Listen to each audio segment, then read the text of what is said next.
Hello everyone, welcome to my channel. आज हम इस वीडियो में हुंड का अधिकतम बहुलता का नियम Hund's rule of maximum multiplicity topic discuss करेंगे। क्वांटम मैकेनिक्स हमें यह समझाता है कि इलेक्ट्रॉन का अरेंजमेंट सिर्फ एनर्जी लेवल के बेसिस पर नहीं होता, बल्कि उनकी स्टेबिलिटी और इंटरेक्शंस पर भी डिपेंड करता है। और यहीं आता है एक बहुत ही इंटरेस्टिंग और इंपॉर्टेंट रूल, जो है Hund's rule of maximum multiplicity. ये रूल कहता है कि एक सब लेवल के अंदर ऑर्बिटल को फिल करते वक्त इलेक्ट्रॉन पहले हर ऑर्बिटल को एक एक करके ऑक्यूपाई करते हैं और उसके बाद ही पेयर अप होते हैं। ठीक है, बेसिक कॉन्सेप्ट यही है इस रूल के अनुसार कि एक सब लेवल के अंदर जो ऑर्बिटल्स होते हैं, ठीक है, मान लो ये पी सब सेल है, तो पी के अंदर जो 3 ऑर्बिटल्स होते हैं, तो इसको फिल करते वक्त इलेक्ट्रॉन हर ऑर्बिटल को पहले एक एक करके ऑक्यूपाई करते हैं। ठीक है, एक एक करके ऑक्यूपाई करते हैं, उसके बाद ही वे पेयर अप होना स्टार्ट होते हैं। ठीक है, तो इसी को ही Hund's rule of maximum multiplicity कहा जाता है। बेसिक रूल यही है। ठीक है, क्योंकि ऐसे अरेंजमेंट से एटम की स्टेबिलिटी मैक्सिमम हो जाती है। अब ये जो अरेंजमेंट ऐसा क्यों होता है या ऐसा ही क्यों होता है, क्योंकि ऐसे अरेंजमेंट से एटम की स्टेबिलिटी मैक्सिमम हो जाती है। ये एक इंपॉर्टेंट पॉइंट है जो आपको ध्यान रखना है। इस वीडियो में हम समझने की कोशिश करेंगे कि ये रूल क्या है और इसका इलेक्ट्रॉनिक कन्फिगरेशंस और केमिकल बिहेवियर के लिए क्या सिग्निफिकेंस है। एंड ये प्रॉपर नोट्स आपको हिंदी में प्रोवाइड करूंगा, जो बीएससी सेमेस्टर एग्जाम्स के प्रिपरेशंस के लिए बहुत हेल्पफुल होगा। एंड इसको आप डायरेक्टली अपने सेमेस्टर एग्जाम्स में लिख सकते हैं। एंड इससे रिलेटेड जो इंपॉर्टेंट न्यूमेरिकल टाइप क्वेश्चंस भी हैं, उसको भी आगे हम डिस्कस करेंगे। स्टार्ट करते हैं इसके थ्योरी पॉइंट से। हुंड का अधिकतम बहुलता का नियम, Hund's rule of maximum multiplicity. Hund ने सन 1925 में किसी उपकोष के कक्षकों में इलेक्ट्रॉन वितरण संबंधी नियम दिया, जिसे हुंड का अधिकतम बहुलता का नियम कहते हैं। ठीक है, सन 1925 में ये रूल जो है हुंड के द्वारा दिया गया था। इस नियमानुसार जब तक किसी उपकोष के प्रत्येक कक्षक में कम से कम एक एक इलेक्ट्रॉन न हो जाए, तब तक किसी भी कक्षक में 2 इलेक्ट्रॉन नहीं हो सकते। ठीक है, तो यही है बेसिक। इस नियम के अनुसार किसी एक उपकोष के सभी कक्षकों में पहले एक एक इलेक्ट्रॉन भरे जाते हैं, फिर इसके बाद जो इलेक्ट्रॉन बचते हैं उनका पुनः वितरण उस उपकोष के प्रथम कक्षक से आरंभ होता है। ठीक है, वही कॉन्सेप्ट है। इसको उदाहरण से आप समझ लीजिए। ठीक है, बहुत इजी है, आपको इजीली समझ में आ जाएगा। जैसे कार्बन है, ठीक है, कार्बन का एटॉमिक नंबर 6 होता है। इसका इलेक्ट्रॉनिक कन्फिगरेशन होगा 1s2 2s2 एंड 2p2। ठीक है, कार्बन के 2p कक्षक में 2 इलेक्ट्रॉन है। ठीक है, 2 इलेक्ट्रॉन है। साधारण अवस्था में उनमें से एक इलेक्ट्रॉन px कक्षक में रहेगा और दूसरा जो है py कक्षक में रहेगा। जैसे सिंपल सा है, अगर हम भरना स्टार्ट करेंगे तो s ऑर्बिटल के 2 इलेक्ट्रॉन यहां गए। ठीक है, ये 2s के 2 इलेक्ट्रॉन ऐसे गए। फिर 2p जो ऑर्बिटल है उसमें 2 इलेक्ट्रॉन है। ठीक है, मैक्सिमम 2 इलेक्ट्रॉन है, तो एक इलेक्ट्रॉन इसमें भरेगा, फिर दूसरा इलेक्ट्रॉन इसमें भरेगा। ठीक है, ऐसा नहीं होगा पेयर अप। ठीक है, कि उसी पहले ही ऑर्बिटल में दोनों इलेक्ट्रॉन भर गए, ऐसा नहीं होगा। ये गलत जो है डिस्ट्रीब्यूशन होगा इलेक्ट्रॉन का। सही ये वाला है। ठीक है, पहले एक एक करके पूरा भरेगा, उसके बाद फिर पेयर अप होना स्टार्ट होगा। मतलब फिर से जो बचेंगे इलेक्ट्रॉन वो फिर से जो है इस कक्षक से स्टार्ट होंगे। ठीक है, जैसे नाइट्रोजन का एटॉमिक नंबर 7 है, तो इसका इलेक्ट्रॉनिक विन्यास होगा 1s2 2s2 2p3। मतलब कि जो p है उसमें क्या है, तीन इलेक्ट्रॉन्स हैं। ठीक है, तो नाइट्रोजन का साधारण अवस्था में इलेक्ट्रॉनिक वितरण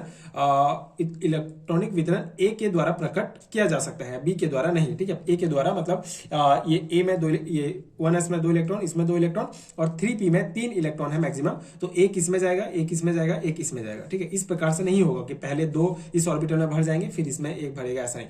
इसमें जाएगा, अगर इसमें 4 इलेक्ट्रॉन होते p में, तो उसके बाद फिर एक यहां से भरना स्टार्ट होता। ठीक है, तो ऑक्सीजन का भी आप एग्जांपल देख सकते हैं। ऑक्सीजन के एग्जांपल में भी यही कॉन्सेप्ट है कि इसका इलेक्ट्रॉनिक विन्यास जो है, इलेक्ट्रॉनिक नंबर जो है, एटॉमिक नंबर जो है 8 है, तो इलेक्ट्रॉनिक विन्यास इसका 1s2 2s2 एंड 2p4 होगा। ठीक है, तो ऑक्सीजन का इलेक्ट्रॉनिक वितरण चित्र ए के द्वारा व्यक्त किया जा सकता है, बी के द्वारा नहीं। ठीक है, अब इसमें 4p जो इसका ऑर्बिटल है उसमें 4 इलेक्ट्रॉन है, तो एक इसमें भरा, एक इसमें भरा, एक इसमें भरा, उसके बाद जो 3 भर गया। ठीक है, तो एक जो बचा हुआ है वो फिर यहाँ पे आके भरेगा। ठीक है, इस प्रकार से नहीं भरेगा, इस प्रकार से भरेगा। तो यही बताया गया है। ठीक है, ये हुंड का नियम है।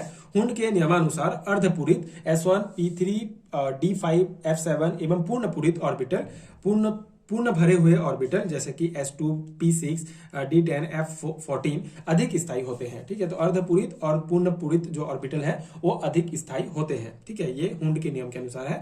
एंड हुंड के अनुसार उच्चतम चक्रण बहुलता स्पिन मल्टीप्लिसिटी वाले तंत्र अधिक स्थायी होते हैं। ठीक है, तो ये इसका एक इंपॉर्टेंट पॉइंट है इसके। तो ये हो गया हुंड के अधिकतम बहुलता का नियम। तो इलेक्ट्रॉनिक कन्फिगरेशंस निकालने के लिए जितने भी इंपॉर्टेंट जो हमारे रूल्स थे, जैसे अबाउ का प्रिंसिपल, पाउली का अपवर्जन नियम और हुंड का अधिकतम बहुलता का नियम, ये तीन बहुत इंपॉर्टेंट रूल है जिसको अगर आपको समझ में आ गया तो आप इजिली किसी भी एलिमेंट का जो है इलेक्ट्रॉनिक कॉन्फ़िगरेशंस निकाल सकते हैं। ठीक है, तो पिछले वीडियोस में हमने बाकी रूल्स भी डिस्कस किया है। अगर आपने वीडियो नहीं देखा है तो आपको चैनल के प्लेलिस्ट में एटॉमिक स्ट्रक्चर यूनिट का पूरा प्लेलिस्ट मिलेगा, वहां पे आप वीडियो देख सकते हैं, कॉन्सेप्ट समझ सकते हैं। तो ये हो गया हुंड के अधिकतम बहुलता का नियम, बहुत बेसिक कॉन्सेप्ट है। अब इससे रिलेटेड न्यूमेरिकल क्वेश्चन हम देखेंगे। बेसिकली बीएससी एग्जाम में कभी कभी आपको न्यूमेरिकल टाइप क्वेश्चन भी पूछे जा सकते हैं। तो अगर हुंड के अधिकतम बहुलता का नियम जो कॉन्सेप्ट है उससे अगर पूछा जाए तो किस टाइप के क्वेश्चन आएंगे उसको हम एक बार देख लेंगे। ठीक है, बाकी बीएससी सेमेस्टर एग्जाम्स में इस टाइप के क्वेश्चंस कम पूछे जा सकते हैं, बट मान लो पूछ लिए गए तो उस अकॉर्डिंग आप इसको एक बार देख लीजिएगा। ठीक है, बहुत सिंपल है। अगर आपको ये कॉन्सेप्ट समझ में आ गया तो इजीली आप किसी भी टाइप के न्यूमेरिकल क्वेश्चन इससे रिलेटेड बना सकते हैं। तो तीन प्रश्न हम डिस्कस करेंगे। पहला प्रश्न है, यदि p उपकोष में 4 इलेक्ट्रॉन है तो उनका वितरण बताइए और अयुग्मित इलेक्ट्रॉन की संख्या और कुल स्पिन बताओ। ठीक है, तो p उपकोष में 4 इलेक्ट्रॉन है ये कहा गया है, तो उनका जो वितरण है उसको हम हुंड के रूल के हिसाब से उनको कैसे हम वितरित करेंगे उसको बताना है, और जो अयुग्मित इलेक्ट्रॉन इसमें होंगे उनका हमको संख्या और कुल स्पिन बताना है।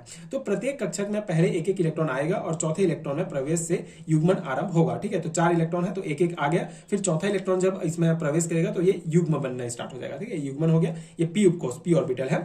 अयुग्मित इलेक्ट्रॉन की संख्या कितना है इसमें? अयुग्मित इलेक्ट्रॉन की संख्या 2 है। ठीक है, क्योंकि इसमें 2 इलेक्ट्रॉन नहीं है, एक एक इलेक्ट्रॉन भरे हुए हैं इन ऑर्बिटल्स में, तो युग्मित इलेक्ट्रॉन की संख्या 2 है। तो अयुग्मित इलेक्ट्रॉन का कुल चक्रण क्या होगा? इन दोनों का चक्रण पूछा गया है।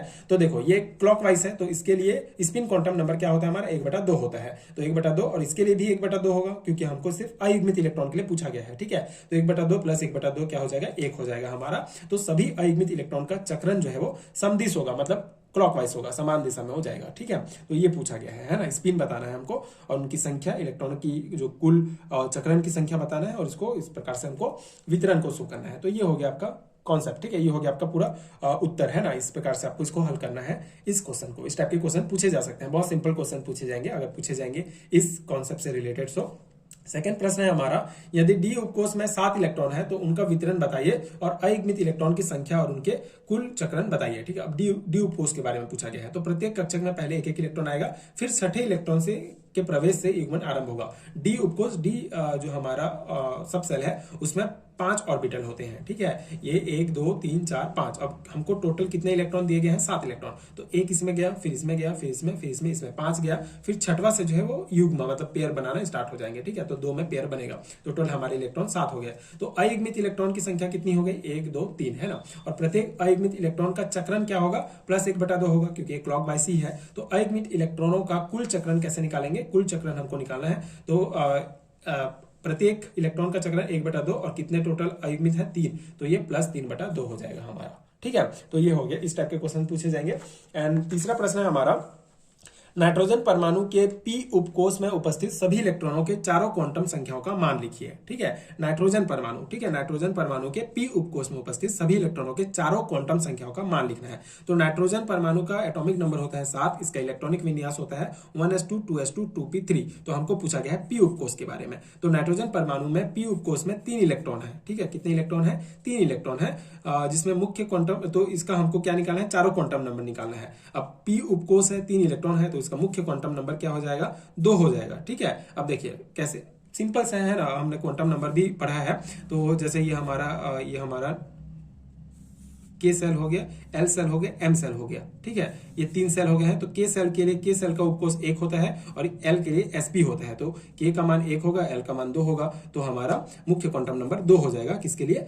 P सब सेल के लिए। ठीक है, L का मान 1 होगा क्योंकि इसमें जो एल का मान हमारा जो फ्रीक्वेंसी क्वांटम नंबर है वो 1 होगा, क्योंकि 0 और 1 होता है तो हमारा एस के लिए 0 और पी के लिए होता है 1 होता है, ठीक है। और एम का मान हमको निकालना है, तो मैग्नेटिक निकालना है, तो +1 0 -1 होगा। 3 ऑर्बिटल होते हैं तो तीनों के लिए +1 0 -1 होगा।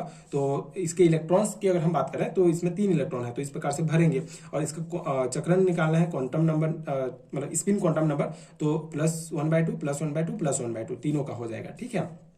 अगर यहाँ पे एक ऐसा रहता तो इसके लिए -1/2 होता, लेकिन तीनों हमारा जो है क्लॉकवाइज है, तो तीनों के लिए स्पिन क्वांटम नंबर +1/2 +1/2 +1/2 होगा। तो प्रथम इलेक्ट्रॉन के लिए तो इन तीनों इलेक्ट्रॉनों का हमको चारों क्वांटम नंबर अलग अलग निकालना है, ठीक है।